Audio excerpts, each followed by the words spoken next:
نہایت ہی ادب و احترام کے ساتھ گزارش کرتا ہوں کہ حضرت مسندی خطابت پر تشریف لائیں اور اپنے نورانی حقانی خطاب سے ہم سامعین کے قلوب کو منور مجلہ فرمائیں. آئیے سبھی حضرات قائد و رہنما کا استقبال نعرہ تکبیر اور نعرہ رسالت سے کریں. نعرہ تکبیر، نعرہ رسالت.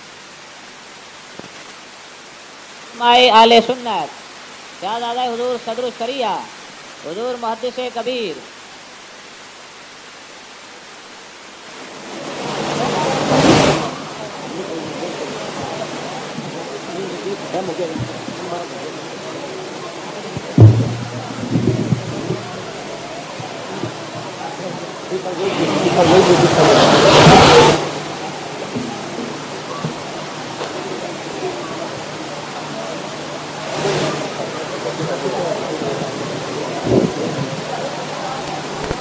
اوروں کو پہنائیے چھوڑیے نا کیا ڈسٹرب کرنے.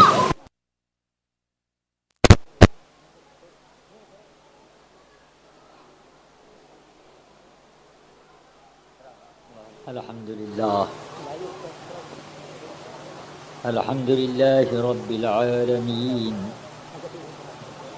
والصلاة والسلام على من كان نبيا وآدم بين الماء والطين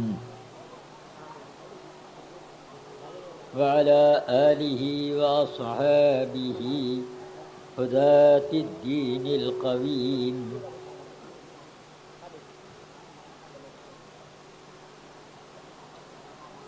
وعلينا معهم يا رحمن يا رحيم. أما بعد فأعوذ بالله من الشيطان الرجيم. بسم الله الرحمن الرحيم. ويعلمهم الكتاب والحكمة. صدق الله العلي العظيم وصدق رسوله النبي الكريم عليه وعلى آله وأصحابه أفضل الصلاة وأكمل التسليم. ایک بار نہایت احترام و عقیدت اور عشق و محبت کے ساتھ بارگاہ رسالت میں نذرانہ درود و سلام پیش کر لیں. اللہم صلی علی سیدنا مولانا محمد و علی سیدنا و مولانا محمد مبارک وسلم. صلاۃ و سلام علیک یا رسول اللہ صلی اللہ تعالی علیہ وسلم. رفیقان گرامی اور عزیزان ملت، اللہ تبارک و تعالی نے ہم سب لوگوں کے اوپر ہدایت کا حاصل کرنا لازم قرار دیا ہے. مطلب یہ ہے کہ اللہ نے انسانوں کو اپنی فرما برداری کے لیے پیدا کیا. اس کی فرما برداری اگر نہ کی گئی تو آدمی نے اپنے مقصد پیدائش کو بھی پورا نہ کیا. کہ کس کام کے لیے بنا تھا اس کو آپ خوب اچھی طرح جانتے ہیں کہ جو چیز جس کام کے لیے بنائی جاتی ہے وہ کام نہ کرے تو اس کے بعد اس کو برباد کر دینا ضروری ہوتا ہے. مثال کے طور پر آپ نے ایک فیکٹری بنائی تاکہ اس میں کپڑے تیار ہوں، مگر وہ فیکٹری بجائے کپڑا تیار کرنے کے جتنا تیار کرتی تھی اتنا پھاڑتی بھی تھی. تو اب اس فیکٹری کو اکھاڑ کر نیلام کرنے ہی میں آپ عافیت سمجھیں گے. تو اب آپ مجھے بتاؤ کہ اگر ہم پیدا کیے گئے اللہ تعالی کی بندگی، اس کی فرما برداری، اس کے احکام پر عمل کرنے کے لیے، تو اگر یہ کام ہم نے نہ کیا تو اب جہنم کے ہاتھ نیلام نہ کیے جائیں گے. اس لیے آدمیوں کو ضروری ہے کہ آدمی یہ پہلے سمجھے کہ میرے اوپر کیا ذمہ داریاں عائد ہوتی ہیں، کیا کرنے سے فرما برداری ہوگی اور کیا کرنے سے نافرمانی۔ اسی علم کا نام علم دین ہے، جس کے بارے میں میرے آقا نے فرمایا کہ دین کا علم حاصل کرنا ہر مرد عورت کے اوپر فرض ہے۔ جس کے اوپر جتنی ذمہ داریاں بڑھیں گی اتنا اس کو علم حاصل کرنا ضروری ہے۔ اب اگر آدمی تجارت کرتا ہے تو کون سی تجارت جائز ہے کون سی ناجائز، یہ جاننا اس پر فرض ہے۔ اسی طرح آدمی اگر کوئی صنعت کرتا ہے تو اس کے بارے میں بھی اسے جاننا ضروری ہے کہ کس چیز کا بنانا اور صنعت کرنا درست ہے کس کا نہیں۔ اگر ہر چیز کا بنانا جائز ہو جائے تو آدمی چاہے شراب بناوے اور چاہے ڈھول اور تاشا بناوے اور چاہے وہ بتوں کا تمثال بناوے یا جو چاہے بناوے، سب جائز ہو جائے۔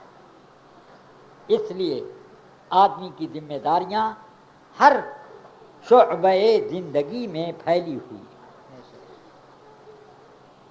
کچھ عبادتیں وہ ہیں کہ ہر ذمہ دار کے اوپر وہ آتی ہے، چاہے وہ مرد ہو کہ عورت، جیسے نماز۔ نماز تندرست پر بھی ہے اور بیمار پر بھی، مرد پر بھی فرض ہے عورت پر بھی۔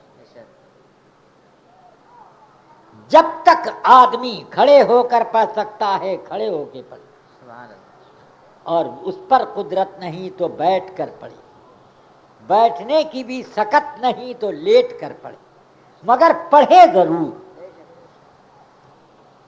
تو اس سے آپ نہیں سمجھتے کہ آدمی کی ذمہ داری کچھ تو وہ ہیں کہ ہر ایک پر بٹی ہے۔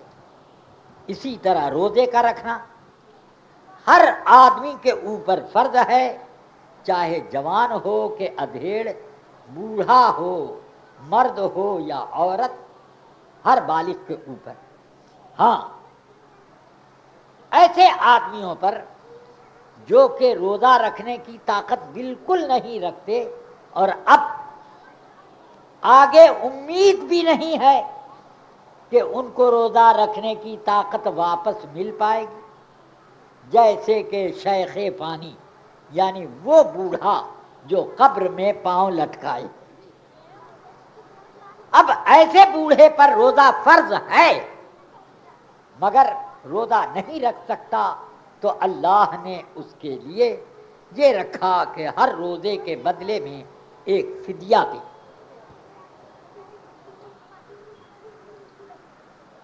ہر روزے کے بدلے میں ایک مسکین کو دونوں وقت کا کھانا بھر پیٹ کھلاوے۔ یہی نہیں کہ ذرا ناشتہ کرا دیا بس چھٹی ہو گئی، 2 وقت کا کھانا بھر پیٹ کھلانا پڑے گا۔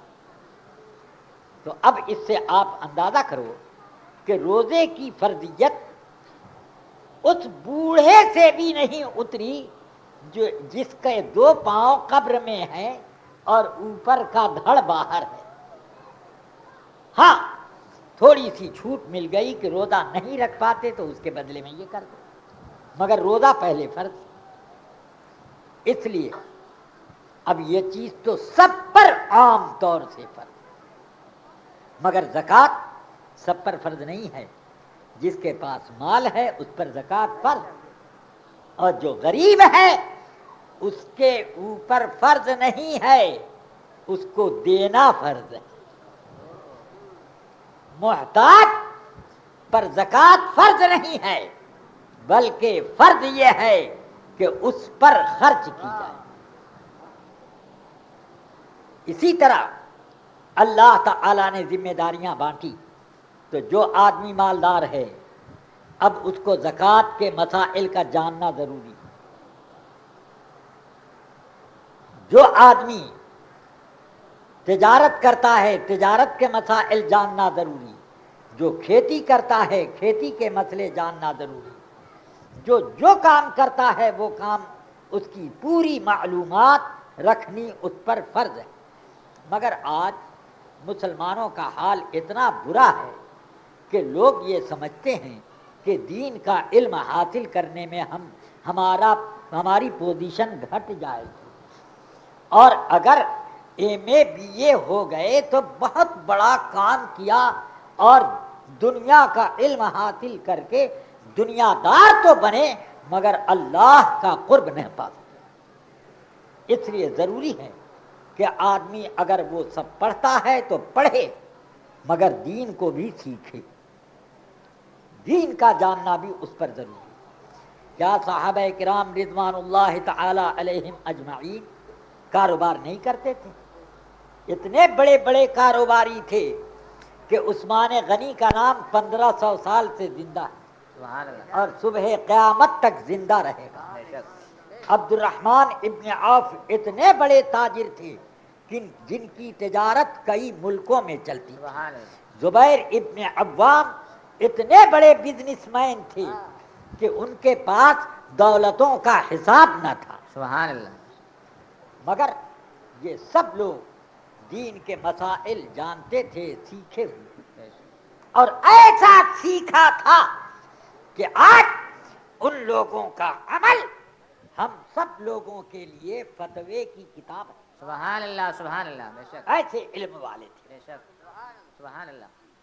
سمجھ میں آئی بات؟ اس لیے رفیقان گرامی، عزیزان ملت اسلامیہ،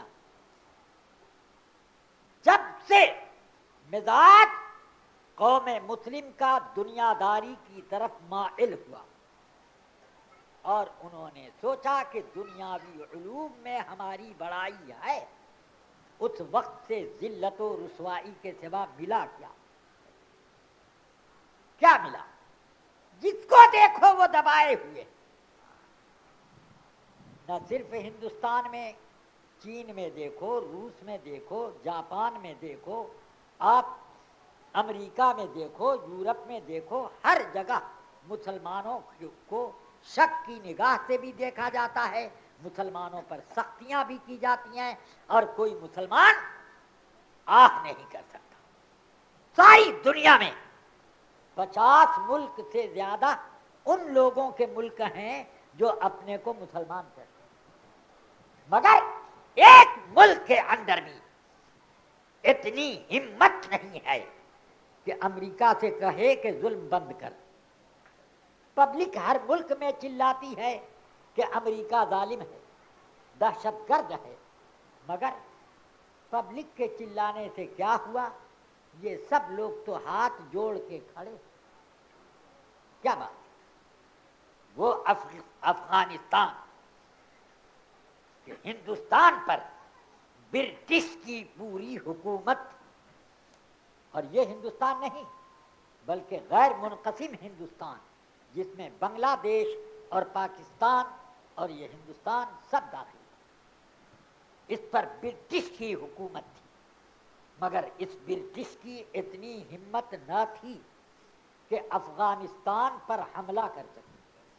جتنی مرتبہ حملے کا ارادہ کیا منہ کی کھائی.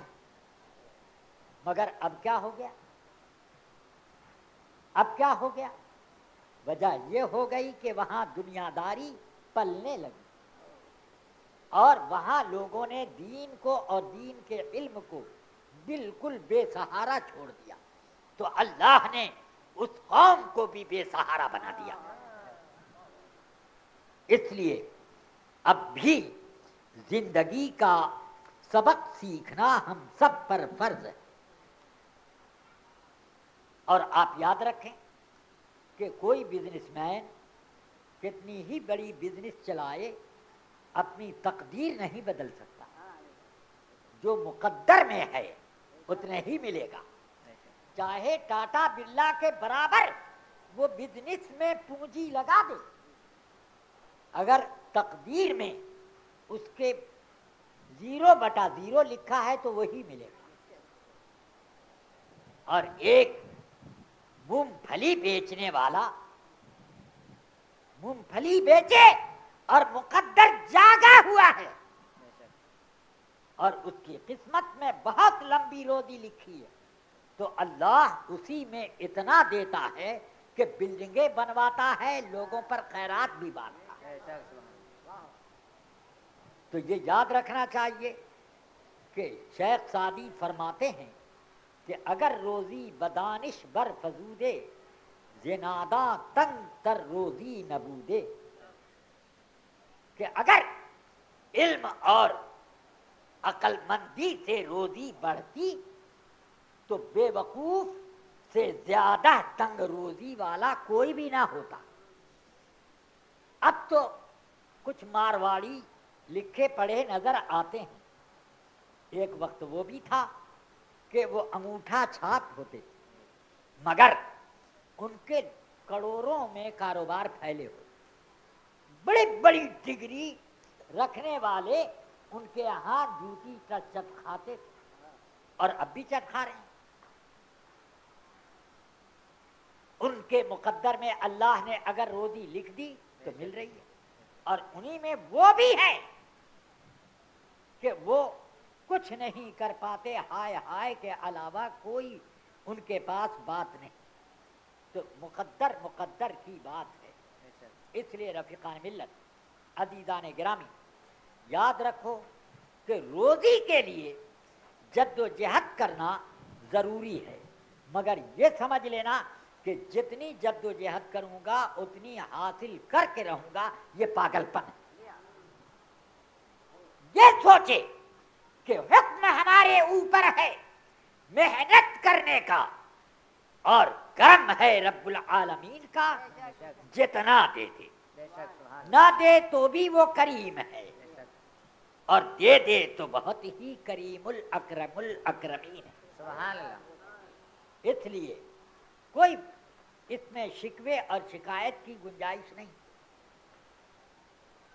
کچھ بے وقوف لوگ ایسے ہوتے ہیں کہ معاذ اللہ اس طرح کی کوئی مصیبت آ جاتی ہے تو اللہ کے بارے میں شکوہ شکایت کی زبان کھول کر کافر ہو جاتے ہیں اور سمجھتے ہیں کہ ہم مسلمان ہیں.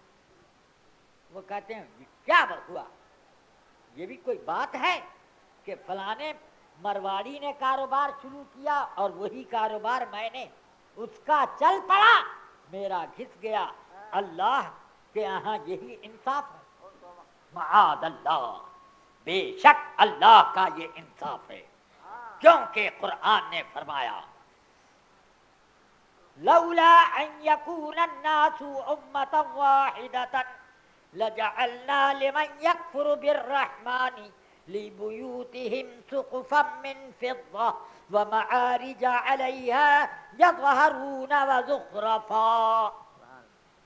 اللہ تعالیٰ نے قرآن میں فرمایا اگر کافروں کی دولت کو دیکھ کر سب لوگ بے دین نہ ہو جاتے، کافر نہ بن جاتے، یہ اگر خطرہ نہ ہوتا تو ہم کافروں کو اتنا دیتے کہ گھر کی چھت چاندی کی اور سیڑھی سونے کی برباد ہے.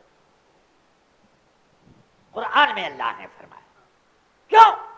اس لیے کہ ان کو جتنا ملنا ہے، کہاں ملنا ہے؟ یہی ملنا ہے. تربت میں ملے گا، جہنم کی کھڑکی کے علاوہ کونوں چھید نہیں ہوگا. اور حشر میں ایک ایک پرسا میدان حشر میں اتنے پسینے میں گھٹ گھٹ کرتے ہوں گے، تانبے کی دہکتی ہوئی زمین پر آبلے پڑتے ہوں، کیا کیفیت ہوگی؟ انہیں کچھ نہیں ملنا. اور ہمیں جو کچھ ملنا ہے سب کہاں ملنا ہے؟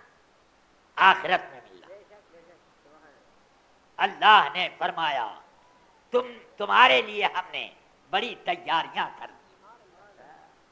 اے ایمان والو، تو کرم ہے اس کریم کا کہ ہمیں تو سب کچھ وہاں مل رہا ہے، اس لیے ہمیں یہاں کچھ نہ ملنا چاہیے تھا، مگر پھر بھی اس کریم نے ہمیں پہننے کو کپڑے دیے، کھانے کو کھانا دیا، رہنے کو مکانات دیے، گزر بسر کے لیے بزنس دی، اور کیا کیا نہیں دیا۔ بولیے کہ ہمیں تو کچھ نہیں ملنا چاہیے تھا اور پھر بھی اللہ نے کتنا دیا۔ تو میاں اگر 2 وقت کی روٹی بھی اللہ نے دے دی تو اس کو سمجھو کہ یہ اللہ کا انعام ہے۔ بے شک بے شک، سبحان اللہ۔ کیوں کہ رسول پاک صلی اللہ علیہ وسلم ارشاد فرماتے ہیں کہ اگر اللہ کے نزدیک دنیا کی نعمتوں کی قدر ایک مچھر کے پر کے برابر بھی ہوتی، کتنی؟ مچھر کے پر کے برابر بھی اگر دنیا کی دولتوں کی کا وزن اللہ کے ہاں ہوتا، مچھر کے پر کے برابر بھی، تو کافر کو ہرگز نہ دیتا۔ اس کا مطلب ہے کہ اللہ کے ہاں یہاں کی دولت اور نعمت یہ سب کی کوئی قدر نہیں جو کافروں میں بھی بانٹی جاتی۔ قدر اس کی ہے کہ جس کے لیے یہ فرمایا گیا کہ نہ ان نعمتوں کو آج تک کسی آنکھ نے دیکھا، نہ کان نے اس کی شان سنی، اور نہ کسی کے دل پر اس کا وزن اور اس کے قدر و منزلت کا گزر ہوا۔ ان نعمتوں کی قدر ہے۔ تو اس لیے رفیقان ملت، عزیزان گرامی، اپنے آپ کو بھی آپ بچاؤ، اپنے آپ کو بھی بچاؤ اور اپنی اولاد کو بھی بچاؤ۔ صرف اولاد کو پیدا کر دینا ہی آپ کی ذمہ داری نہیں کہ دھڑ دھڑ دھڑ اولاد چلی آویں۔ کچھ لوگ شکوہ کرتے ہیں کہ یار 15 سال 20 سال ہو گئے اولاد آتی نہیں، اللہ نے یہ کیا کیا، معاذ اللہ، اس طرح کی باتیں کرتے ہیں۔ مگر سنو، یہ بھی اللہ کی نعمت ہے، کیونکہ ایسا زیادہ امکان ہے کہ اگر اولاد ہوتی تو گڑبڑ گھوٹالہ ہوتی، خود بھی گڑبڑ کی راہ پر چلتی اور تمہیں بھی ڈبو دیتی۔ حضرت سیدنا موسیٰ علیہ السلام بنو اسرائیل کے بیچ میں کھڑے تقریر فرما رہے تھے، وعظ اور خطبہ دے رہے تھے۔ بخاری شریف کی حدیث ہے کہ اتنے میں ایک شخص آ کر پوچھتا ہے، هل تعلم احدا اعلم منک، اے موسیٰ علیہ السلام کیا آپ سے بڑا بھی کوئی عالم ہے، آپ جانتے ہیں؟ انہوں نے کہا لا، میں تو نہیں جانتا کہ مجھ سے بھی بڑا کوئی عالم ہے۔ تو اب اللہ تعالی نے وحی اتاری، موسیٰ یہ کیوں جواب دیا کہ میں مجھ سے بڑا کوئی عالم نہیں، میرے علم میں مجھ سے بڑا کوئی نہیں؟ یہ جواب دیتے کہ اللہ بہتر جانے۔ فرمایا بلا عبدنا خضر، ہاں ہمارے بندے خضر علیہ السلام ہیں، وہ آپ سے بڑے عالم ہیں۔ تو اب موسیٰ علیہ السلام یہ نہیں کہتے اے اللہ ان کو اتنا بڑا عالم کیوں بنا دیا، رسول تو میں ہوں، سب سے بڑا رسول بنو اسرائیل میں میں، اور تو نے ان کو علم زیادہ دے دیا، یہ نہ کہا، بلکہ وہ عرض کرتے ہیں اے رب العالمین ان سے ملاقات کا راستہ کیا ہے، کس طریقے سے میں ان سے ملاقات کروں اور علم حاصل کروں۔ سبحان اللہ، ذرا سوچو، ایک نبی کا جذبہ صادق، ایک رسول کی سبحان شان اللہ، عظیم سبحان کیا اللہ، ہے سبحان اللہ۔ کہ وہ یہ عرض کر رہے ہیں کہ اے اللہ اتنا بڑا علم والا ہے تو اس کے یہاں حاضری دینی ضروری ہے تاکہ کچھ وہاں سے حاصل کیا جائے۔ تو اللہ نے فرمایا بحیرہ روم اور بحیرہ فارس کے کنارے کنارے چلے چلو، جہاں پر ان دونوں سمندروں کا سنگم ہوگا، اس سنگم پر وہ ملیں گے۔ مگر سنگم کا علاقہ بھی سمندر میں بہت دور تک سینکڑوں میل تک پھیلا ہوتا، اب اس میں کہاں تلاش کریں؟ تو اللہ تعالی نے حکم دیا ایک مچھلی بھون کر اپنے ناشتے دان میں رکھ لو، کھاتے پیتے چلے جاؤ۔ جس جگہ وہ مچھلی ناشتے دان میں سے کود کر سمندر میں بھاگنے لگے، بس سمجھ لینا وہیں پر ہمارے وہ بندے ملیں گے۔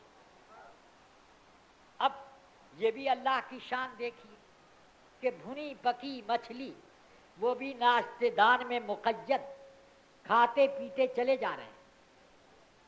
یوشع ابن نون علیہ السلام جو حضرت موسیٰ علیہ السلام کے خادم کی حیثیت سے تھی، وہ بھی ساتھ ساتھ چلے، ناشتے دان اور ضرورت کے سامان لے کر چلتے رہے چلتے رہے۔ موسیٰ علیہ السلام نے کہا اے یوشع دیکھو یہ ناشتے دان پہ نظر رکھنا، جہاں اس میں سے مچھلی کود کے سمندر میں بھاگے مجھے خبر دینا۔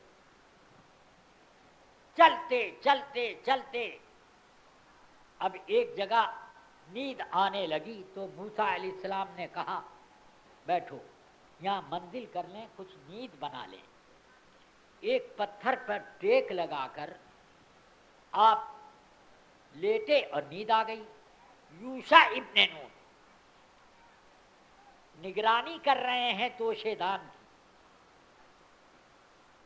موسیٰ علیہ السلام نیند ہی میں ہے کہ وہ مچھلی نے ایک مرتبہ ذرا کسبل دکھایا اور چھلانگ لگا کے سمندر میں چلی، اور گئی تو اس طرح کہ جا رہی ہے تو سرنگ کی طرح راستہ بھی بنتا جا رہا ہے، آگے تو راستہ پانی کٹتا ہے تو بنتا، مگر وہ راستہ بالکل ایسے ہی کھوکھل باقی رہا، پانی ادھر کا جڑا نہیں۔ جیسے جیسے مچھلی چلتی گئی ایک کھوکھل راستہ اس میں موجود رہا۔ یوشع ابن نون علیہ السلام نے سوچا کہ جب یہ اللہ کے رسول جاگیں گے تو بتاؤں گا۔ موسیٰ علیہ السلام کی آنکھ کھلی، فرمایا بہت دیر ہو گئی، جلدی چلو آگے، ابھی بڑا سفر باقی۔ یہ بھول گئے بتانا کہ مچھلی یہاں کودی تھی۔ اب آگے چلتے رہے لوگ، چلتے چلتے چلتے پورا دن چلے تو موسیٰ علیہ السلام کہنے لگے اتنا سفر کیا مگر تھکن نہ ہوئی، آج جو صبح سے چلے ہیں شام تک تھک کے چور ہو گئے اور بھوک